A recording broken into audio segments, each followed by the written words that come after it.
मीर बेगम शुफ बेगम यहाँ फूकों से लगड़े ठीक हो रहे हैं, आंखों से पता नहीं क्या क्या निकाल रहे हैं, जो ड्रामा भाई इतनी फूकें अगर आपके पास हैं तो आगा खान हॉस्पिटल में एक सिलेंडर भरवा दो, तो जो भी माजूर लोग होंगे उन पे स्प्रे कर दिया करो, ठीक हो जाएंगे। और जो माजूरों के अस्पताल हैं इन सबको बंद करो भाई, लाइन लगा के कहाँ चले जाओ यार। तुम पैगंबर से इतनी मोहब्बत नहीं है कि पैगंबर ने हुक्म दिया दाढ़ी बढ़ाने का, वो तो तुमसे बढ़ नहीं रही है, तो बगैर दाढ़ी के वलीउल्लाह कहाँ से मार्केट में आना शुरू हो गए। आप गेटअप देख लें, जो रंग बिरंगी गेटअप है, जो फंकारों अदाकारों वाला गेटअप होता है, वो जो एक्टरों पे सजता है, उलमा पे ये गेटअप सजता है। लोग डर रहे हैं उसके खिलाफ बोलते हुए ना, क्योंकि बहुत पावरफुल आदमी है। ये जो मैं रिकॉर्ड करवा रहा हूँ ना, ये इकरारुल हसन को अप्रिशिएट करने के लिए, उस एक बंदे ने नर वाला काम किया, वो डरा नहीं।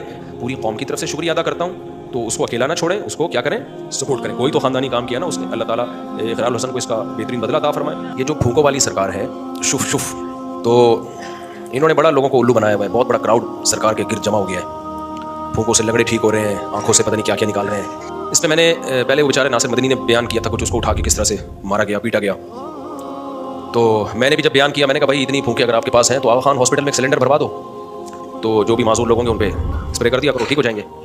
लोग डर रहे हैं उसके खिलाफ बोलते हुए ना, क्योंकि बहुत पावरफुल आदमी है, और हमारी कौम का एक बहुत बड़ा तबका जो एजुकेटेड भी है और उसके पास पावर भी है, वो उसका मुरीद बना हुआ है, क्योंकि बेवकूफ़ों की पाकिस्तान में कमी नहीं है, और हुकूमत तो कंट्रोल करती नहीं है इन चीज़ों पर। सऊदी अरब में ये मंजन नहीं चलते, यूएई में भी नहीं चलेगा ये मंजन, अरबों में नहीं चलता ज़्यादातर इस तरह का मंजन। किसी अरबी को मंजन बेचना होता है तो वो भी यहाँ आता है, जैसे इराक से आया था ना पिछले साल, आपको पता है रूहानी टोपी ड्रामा, बड़े लोग उसके इर्द गिर्द इकट्ठे हो गए थे। मैंने उसके खिलाफ भी बयान दिया था भाई ये मंजन है, तो लोग नहीं मान रहे थे, मुझ पर भी दबाव आया कि नहीं आप अपने बयान से रुजू करो, ये तो बड़े पहुंचे हुए बुजुर्ग हैं। फिर बाद में जब पता चला कि मंजन है, तो मैं तो बार बार कहता हूँ ये रूहानी के नाम पे जो भी, देखो बुजुर्ग की डेफिनेशन क्या है। बुजुर्ग कहते हैं जो खुद भी गुनाहों से बचता हो और दूसरों को भी बुराइयों से रोकता हो। अच्छा, ये जो मैं क्लिप रिकॉर्ड करवा रहा हूँ इसका नाम रखें इकरारुल हसन जिंदाबाद। ये मैं इकरारुल हसन को अप्रिशिएट करने के लिए मैं तज़किरा कर रहा हूँ, इसलिए मैंने साथियों से कहा कि मैं इस पर बात करूँगा ना तो उसका नाम ही रख देना इकरारुल हसन जिंदाबाद, और आगे फूंके बना देना बहुत सारी। तो बुजुर्ग की डेफिनेशन क्या है, वलीउल्लाह किसे कहते हैं? वलीउल्लाह उसे कहते हैं खुद भी सुन्नत पर अमल करता है, लोगों को भी सुन्नत पर चलाता है। कुछ चीज़ें तो बिल्कुल वाज़े नजर आ रही हैं उस शख्स में जो सुन्नत के खिलाफ है बिल्कुल। देखो बुजुर्गों के हाथ पे करामत जाहिर हो सकती है, लेकिन बुजुर्गों के करामत सेंटर नहीं होते। समझते हो कि नहीं समझते? कभी अल्लाह किसी बुजुर्ग के हाथ पे कोई करामत जाहिर कर दे। ईसा अलैहिस्सलाम तो अल्लाह के पैगंबर थे, पैगंबर का मकाम तो वली से बहुत ऊंचा होता है। मुर्दे को कहते हैं ना कुम बिइज़्निल्लाह, तो वो मुर्दा अल्लाह के हुक्म से जिंदा होकर खड़ा हो जाता है। लेकिन ऐसा नहीं है कि हज़रत ईसा इब्न मरियम ने कोई सेंटर बना लिया हो कि जिसको अपने मुर्दे जिंदा करवाने हो हमारे पास ले आए, क्योंकि ये जो मोजज़ा है ना, इसके सुदूर में पैगंबर का कोई दखल नहीं होता। ये किसकी तरफ से होता है? अल्लाह। जब अल्लाह चाहेगा तो हो जाएगा, नहीं चाहेगा तो नहीं होगा। तभी हज़रत ईसा ने ऐसा नहीं किया कि कोई बाकायदा मुर्दों को जिंदा करने का कोई इदारा खोल लिया हो कि जिसने अपना मुर्दा जिंदा कराने आ जाए मैं जिंदा कर दूंगा। भाई नहीं, उनके इख्तियार में ये चीज़ नहीं है। जब अल्लाह ने कहा कि अब आप करें तो मैं जिंदा कर दूंगा, आप कुम कह दें मैं इसको मुर्दे को खड़ा कर दूंगा, तो कर दिया। नॉर्मली हज़रत ईसा ये काम नहीं कर सकते थे। इसी तरह हज़रत मूसा अलैहिस्सलाम लाठी को सांप बना दिया करते थे, ये मोजज़ा था ना उनका। तो लाठी को जब सांप बनाया करते थे, तो क्या मूसा अलैहिस्सलाम ने कोई लाठी को सांप बनाने का सेंटर खोल लिया था कि जिन लोगों को भी सांप चाहिए लाठियां ले आए, मैं धड़ाधड़ सांप बना दूंगा, और फिर उसकी पब्लिसिटी कर रहे हूँ? बल्कि होता ये था कि जब अल्लाह आपको कहता कि मैं अब लाठी को सांप बनाऊंगा, तो लाठी जमीन पर डालते, सांप अल्लाह बना देता। जब नहीं होता तो वो लाठी रहती, कुछ भी नहीं होता।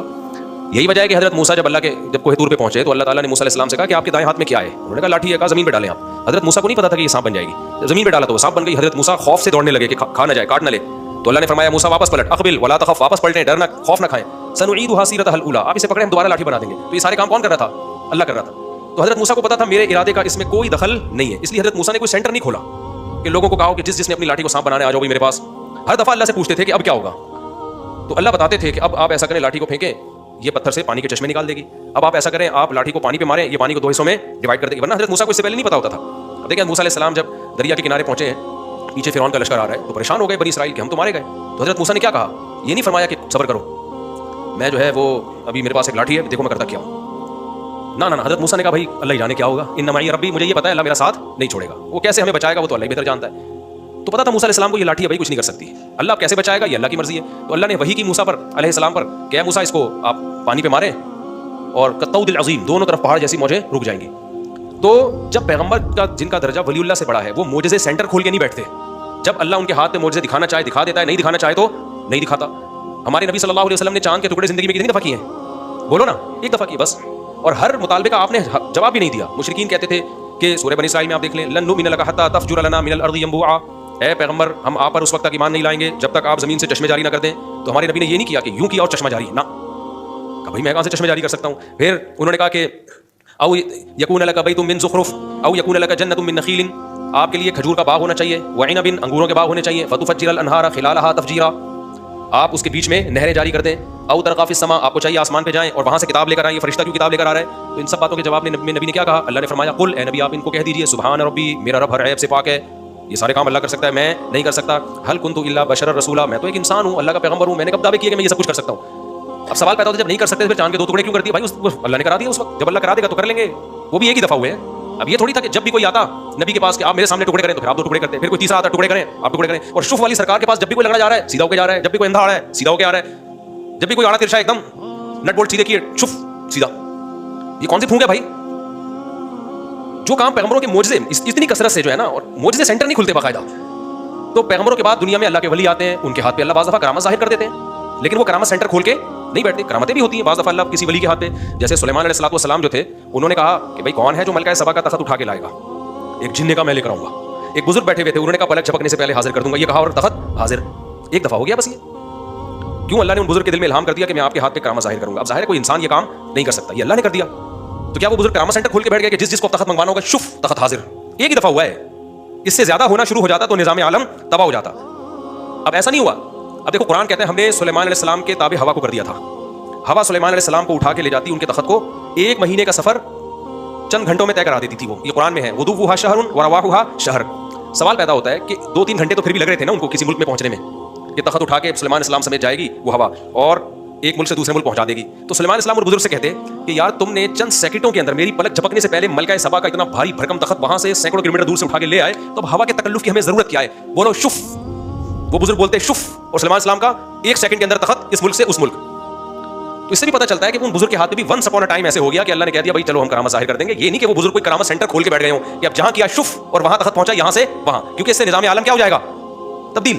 اگر ان بزرگ کے پاس یہ طاقت آ جاتی نا کہ جب شف کریں گے بندہ, جیسے یہ دیکھو نا یہ جو شف والی سرکار ہے سینکڑوں لنگڑوں کو تو ٹھیک کر دیا اس نے. تو آغا خان ہاسپٹل کا واٹ لگنے والی ہے میرے خیال ہے تھوڑے دنوں میں, کیا خیال ہے؟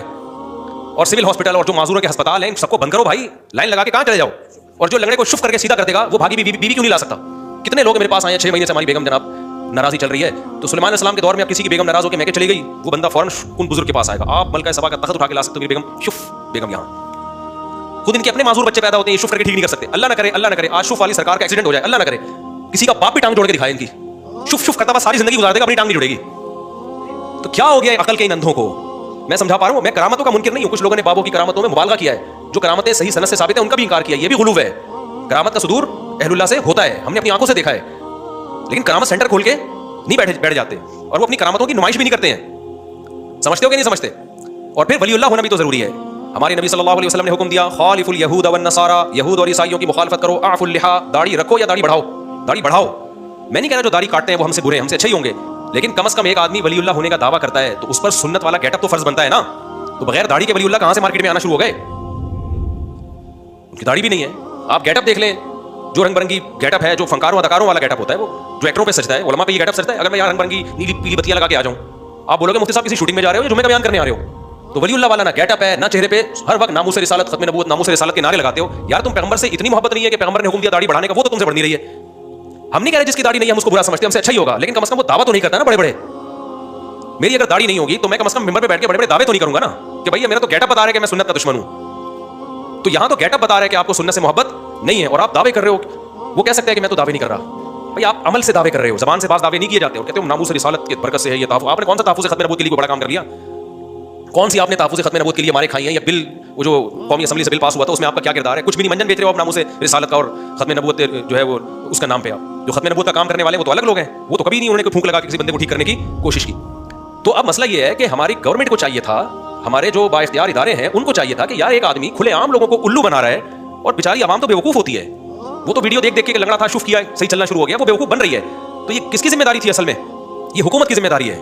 جیسے سعودی عرب میں یہ شف والی سرکار ذرا ایک پھونک تو لگائے نا, ایسے لوگوں کی فوراً سعودی گورنمنٹ 2 منٹ میں ساری پھونکیں نکال. یہ روحانیت کے نام پہ جتنے منجن انڈیا, پاکستان اور بنگلہ دیش میں بکتے ہیں, پوری دنیا میں کہیں نہیں بکتے. یہ جن چڑیل بھوت بھگانے والے بھی سارے آپ کو یہیں ملیں گے, سعودیہ میں نہیں ملیں گے. اگر سعودیہ میں ہے تو یہاں سے بندہ گیا ہوا ان کو خراب کر رہا ہوگا جا کے, وہاں کا نہیں ہے. تو اس لیے یہ سب سے پہلی ذمہ داری کس کی ہے؟ گورنمنٹ کی ذمہ داری ہے کہ ان کو بھی اور ان جیسے جتنے لوگ ہیں ان کو کنٹرول کرے. یہ جو کھول کے بیٹھے ہوئے ہیں نا سنگ دل محبوب آپ کے قدموں میں, اور یہ جو کتنے نعرے لگے ہوئے ہیں, اور پتہ نہیں کیا کیا گندے لوگوں کو جادو کے نام پہ پلا رہے ہوتے ہیں, گندے خون اور اوٹ پٹانگ عملیات فلیتے اور پلیتے, ان سب کو گورنمنٹ پر لازم ہے کنٹرول کرے, ان کے دھندوں کو ختم کرے.